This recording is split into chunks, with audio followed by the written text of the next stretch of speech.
If you are a teacher, parent, administrator, student, and/or anyone who loves reconnecting children with nature, and you want to figure out how to cultivate learning gardens and nature-based curriculum, then this is the podcast, the Outdoor Classrooms podcast. My name is Victoria Hackett. I am the founder of Outdoor-Classrooms.com and the Secret Gardens Nature Classes. I love witnessing the magic that happens when children are playfully learning outdoors. Observing the return of wonder and curiosity when children are interacting with nature is pure magic. This is the podcast that is going to help you capture children's interest and give you not only inspiration, but some real life strategies that are going to help you figure out how to use the outdoor space, your outdoor space, as a teaching tool, so you can enlighten the playful learning experience for young children. Welcome to our Outdoor Classrooms community.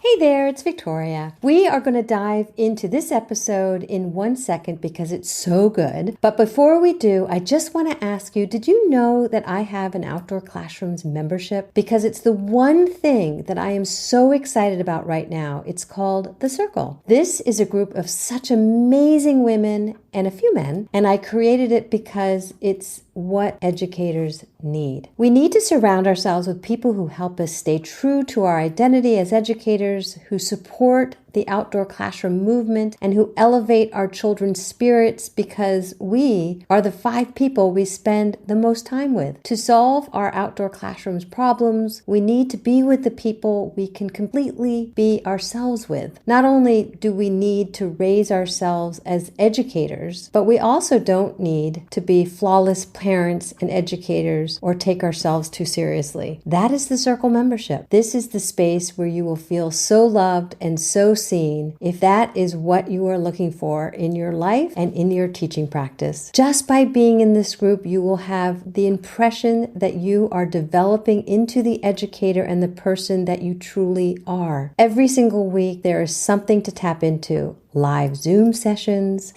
with me that are seasonal masterclasses, sessions with me that are Q&A and round tables. You are also going to have access to the Outdoor Classroom Tour and Talks from all over the world. We also have a book club in our community. Also, it's month to month, so you are going to want to check it out. So it's just a monthly commitment. I think you'll soon realize that this is something you've been looking for a long time. So if you want to check it out, go to www.outdoor-classrooms.com/circle-membership and you can join us. Hello everybody, and welcome to day 2. Today we are talking about the edible Eden, the gardens that feed, and I want to welcome you to this exciting event. This is day 2. But before we start, I would love to ask you, what blew you away from day 1 when we were talking about our wildlife gardens? So you may have watched the replay, you may have watched the replay here on Facebook, you may have watched the replay or listened to the replay on the podcast and or now on our YouTube. We've reinvigorated our YouTube channel. So that is where you can listen if you are not able to join us live. There's so much great information and golden nuggets to really kickstart your outdoor classrooms this summer. And today we're going to specifically be talking about really gardens of Eden and creating these gardens that feed. So there are so many different places to start, but I wanted to first start and just tell very quickly the story that took me to the place of kind of creating these 4 different types of teaching gardens.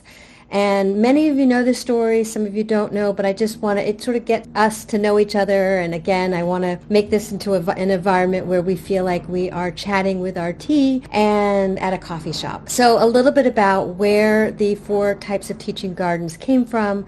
Again, this was when my children were in preschool and kindergarten, and we had this desolate courtyard right in front of the front door of our school. And I thought, that should be an outdoor classroom. But at the time, I was able to coordinate a lot of the educators and teachers and families. We made a work day, and this outdoor space was transformed into robust outdoor classroom with this whole community coming together. And I was able to volunteer my time and get kids outside and actually using the space. But what I really learned was educators didn't really know how to use the space. And that was so interesting. But the why, which is what we're talking about all this week, why these spaces are so important to incorporate into our child's lives, into their day, and where they're spending their time is at school. And if they're not spending their time at school, maybe they're being homeschooled, and maybe we can transform our backyards into these incredible spaces. So I went out on a hunt, and I went out to research what is out there. And what I found was these 4 different camps of people that were just focused on certain types of gardening. And therefore, one of them was what we talked about yesterday, which was the gardens that attract wildlife. And those were the folks that were like in the National Wildlife Federation. They really were just focused on attracting animals. And the second one, which is today, which is the gardens that feed. And again, many, many gardens, edible gardens, kitchen gardens, maybe just the focus on that aspect. The next one was I found people that were just focused on gardens that were beautiful. And so they just wanted to grow flowers and whatnot. So that was another very separate type of camp of people. But then I thought, what about mud kitchens and water walls and fishing bridges and all of the music walls? What about all those type of things that may be in outdoor spaces with children? What would they be under? So I call those the gardens as outdoor learning stations. So we'll be talking about that with a specific day just for that as well. And so today we're just talking about the gardens that feed. And today's topic, we're calling it the Edible Eden. So I want to also tell you a very quick story about last summer. And last summer, I pretty much was ready to give up on growing food. It had rained so much, and I was sort of I wouldn't call myself an expert gardener. I had planted vegetable gardens year after year after year, but had never really learned kind of the tricks of the trade, so to speak. And I would grow gardens, and I would get a tomato here and there, and I'd be able to make a salad and whatnot. And so I was really ready to give up because last year the pests came and the bunnies came and everybody came to eat my garden, and there was nothing left. So I was like, forget it. But I realized, my goodness, I have the Secret Gardens Outdoor Classroom, and the Gardens That Feed is all a part of it. So I really have to decide, yay or nay, am I going to incorporate this or not? And thankfully I did. And so I decided to jump in with 2 feet.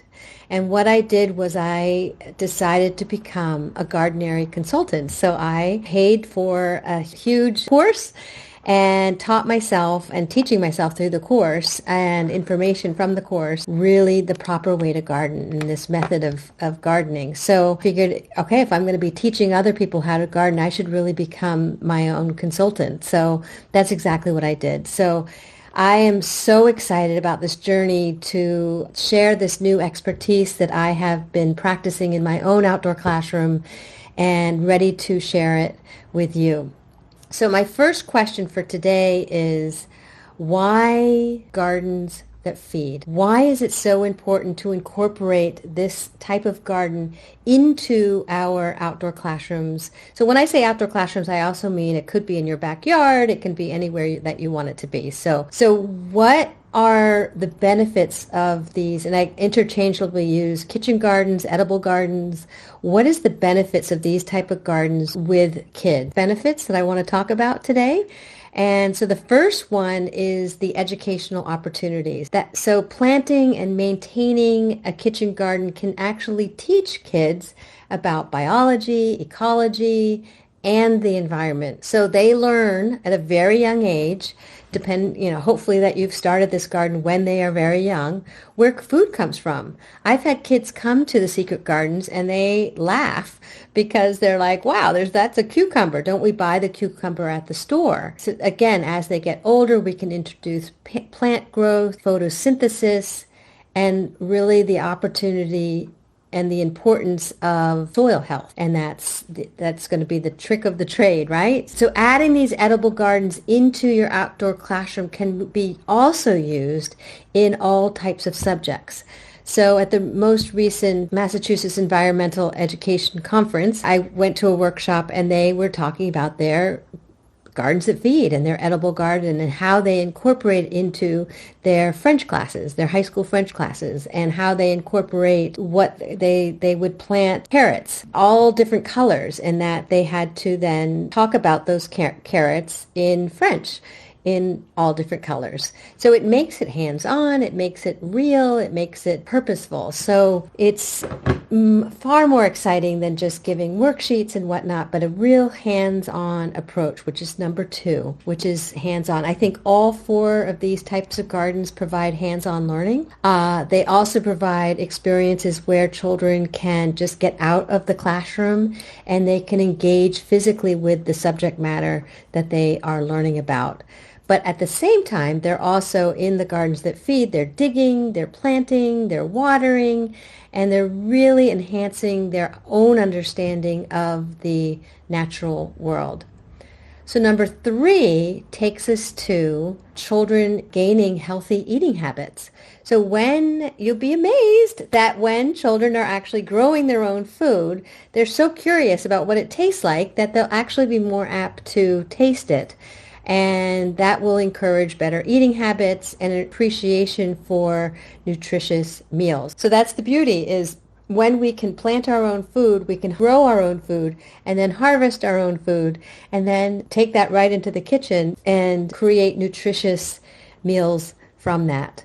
So there's also so many different educational pieces that you can pull into that, just making menus, making the mathematics that go into putting a meal together and measuring and whatnot. So it's very, very, very exciting piece for that. Number 4 is the Gardens that Feed can really enhance responsibility and patience. And I bet you can guess where the patience comes from. So taking care of a garden teaches kids that responsibility, that they need to tend to plants regularly. So I was out in my garden just today, was it today? This morning, actually. I was out in my garden. I noticed that some of my cucumber plants, which is a big vine, was not shooting up on the trellis that I had put there for that particular plant to grow up. It had started trellising on the plants, which was not a good thing. So I had to retrain it to go up the trellis. But just visiting your garden, seeing how they're doing, seeing it. And right now, when we're videotaping this, we are going from a cool weather crop into a warm and hot weather crop, and all the different what's happening in the garden. And this is something that we are teaching in the Exploring Nature in Summer masterclass. Specifically in this particular module, we'll actually talk at great lengths about what is a cool weather crop, what is a warm weather crop, what do we plant when.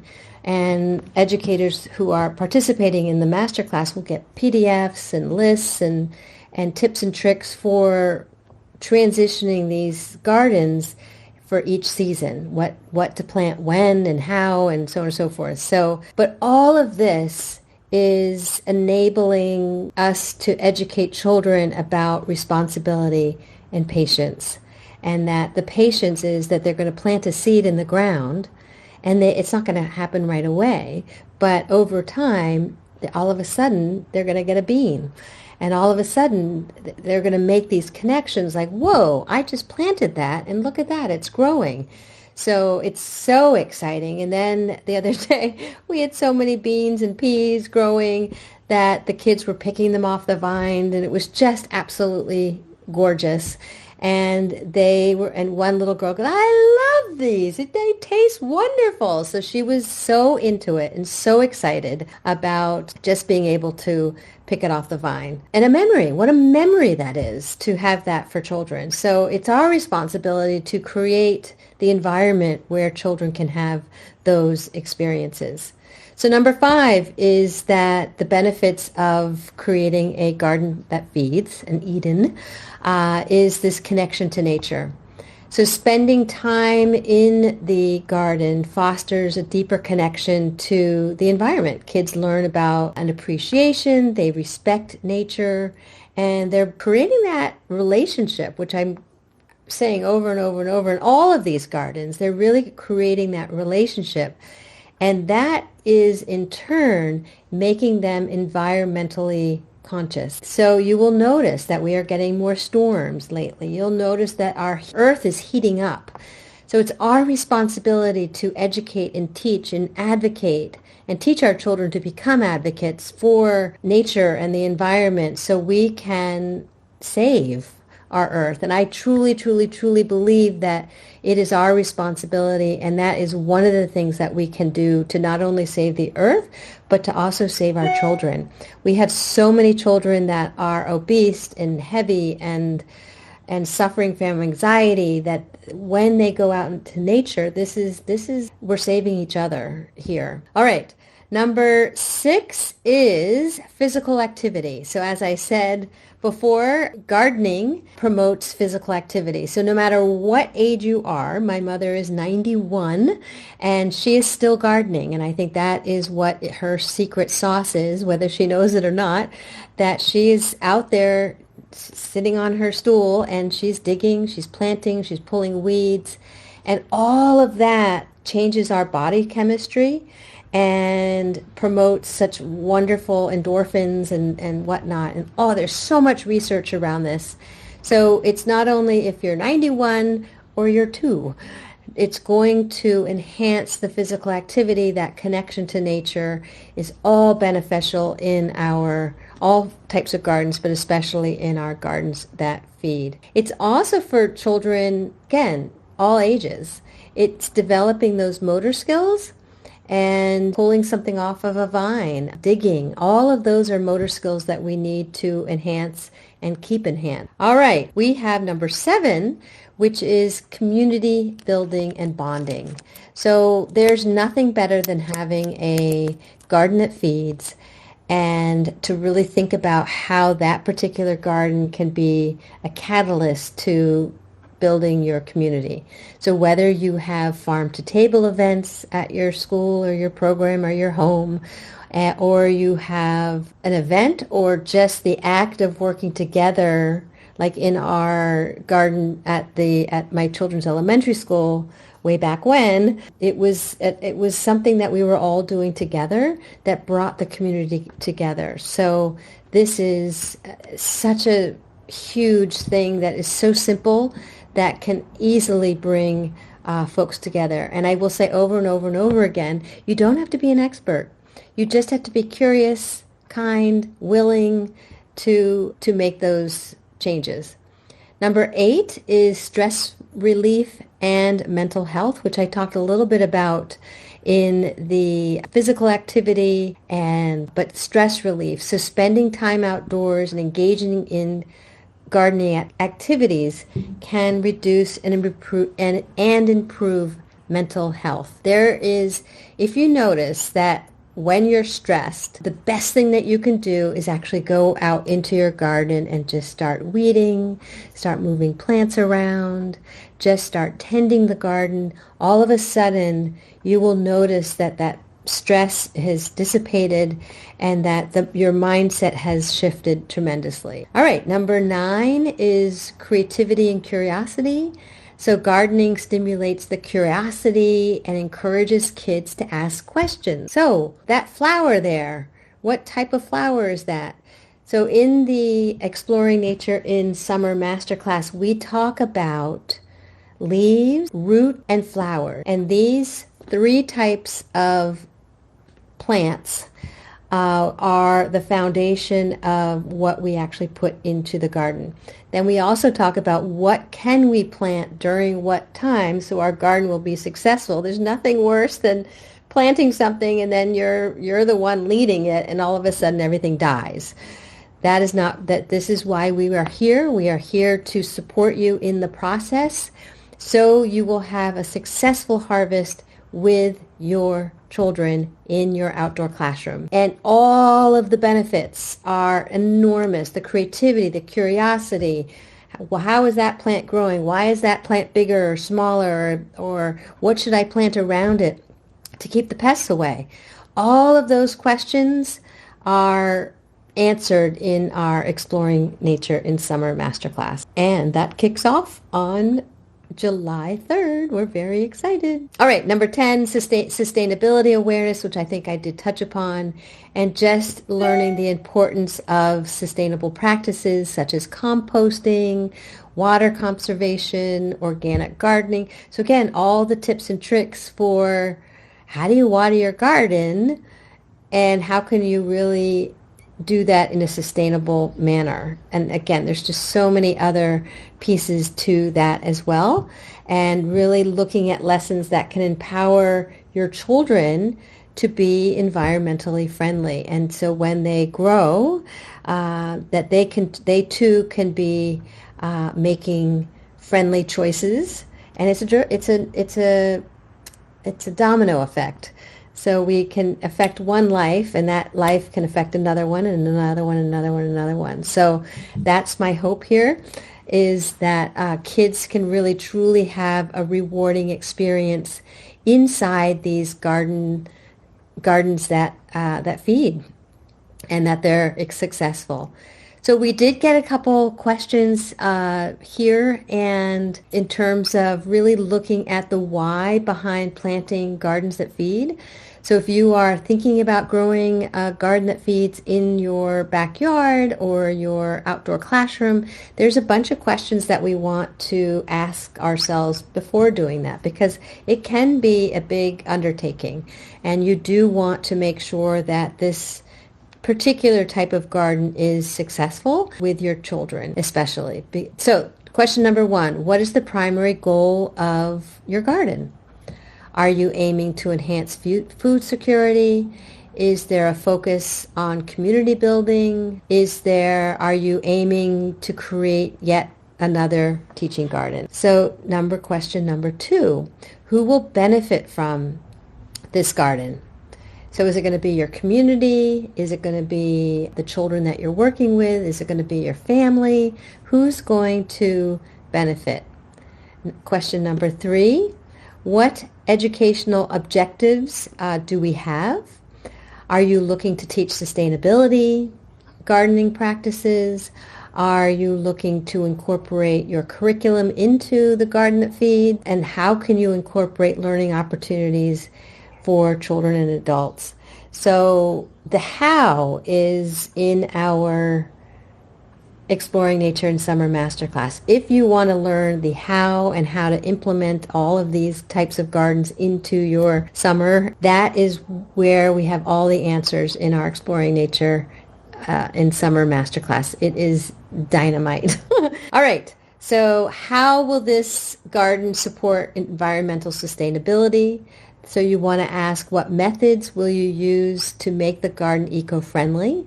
How will you address the soil health and water conservation? So again, we talk all about soil health and how to do that in your outdoor space, because again, we want this to be a successful experience, not only for you, but for the children that you're working with.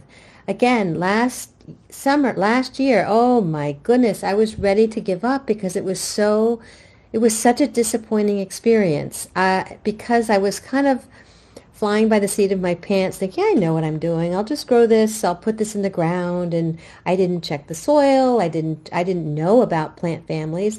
I didn't know about seasonal planting. I was planting everything at the wrong time, thinking, okay, if it's in the store, then it must be time to plant it. So I was ignorant, and that has shifted because I have educated myself on a system that works, that is flourishing. So if you've seen some of the pictures in the Instagram, that's a great place to look. Also, I'm teaching the course from my garden, so you will see it as well. All right. So another question is, how will the garden contribute to the mental and physical wellness of your students and or your community? So again, talking about the activities that can be included to promote the health benefits. How to make the gardening a welcoming and safe space, not only for your young children, but maybe opening it up to the community. What does that look like? What do you need to add to your outdoor space? And again, another huge question is, what resources and support will be needed? So what kind of funding? Do you need funding? Do you need donations? Do you need to create a budget and all of that? How can we recruit and maintain volunteer participation? If I'm at a school, there's not a summer program, how will the garden that feeds be taken care of over the summer? So all of these challenges and questions, again, are answered in our community. So final question is, what challenges might we face? And how can we overcome them? So one of the challenges is we are moving from a cold weather season crop to a warm and hot season crop. And we talk about that in our masterclass. You would think, oh my goodness, it's the garden's dying. But no, we talk about the plants that need to go into the garden currently. And it's exciting. It's exciting to be like, I guess for me, it's exciting because things are growing and they're flourishing because we're learning, and so excited about that. So here we go. Call to action. What I would love for you to do today, if you are watching the replay, if you're watching today, I'd love to hear your garden, your story, your garden that feeds story. If you want to call it a kitchen garden, a garden of Eden, a garden that feeds, a garden that's an edible garden. I want to hear your story. I want to hear your challenges. I want to hear your wins. I want to hear your story. So I would love for you below this video to share a little bit about your story. If you have a picture of your outdoor classroom and the gardens that feed, I would love for you to post it below this video. Ask a question. I will be answering all questions, and I will check and would love to see what questions that you have. If you have any questions about the masterclass, that starts on July. We're having a kickoff that starts on July 3rd, and from 7 to 8 Eastern Standard Time, and that's going to be via Zoom. And it's a hybrid course. There are some dynamite. So there's four modules, and each module will be based on one of the 4 types of gardens. And specifically, what do we do in that particular garden during the summer months? And we have created 4 seasonal master classes where we have looked at these 4 types of gardens during different seasons. So right now we're focused on really creating a beautiful summer garden that feeds. And it's exciting. It's exciting to troubleshoot and figure out how to make that feasible. But the goal being also to combine it with maybe some other gardens and maybe an event that you might have in your outdoor space, and how can you pull in the things that you're growing into that event that you might be having in your outdoor classroom this summer. So many possibilities, so many wonderful options. But again, if you would love to join us in the Exploring Nature in Summer Masterclass, and you have any questions, put them below this video. The other thing I want to note is on July 9th, we are hosting Angela Hanscom, who's the author of Balanced and Barefoot. She will be coming into our circle community and is joining us for a Q&A to talk about her book. And I decided that why don't we open this up to the greater community? So all of our circle members, they're inviting their parents into this. So, and I'm inviting all of you. So if you are listening and you want to learn more from the book, Balanced and Barefoot, that really speaks to the why outdoors. And if you want to meet Angela yourself, go to our homepage at www.outdoor-classrooms.com, and on the homepage you'll see a banner, and get on our list, and I will be sending out the link to everybody. So I look forward to learning more from you, and again, post your pictures, post your questions, and I will see you tomorrow. Talk to you soon. Bye.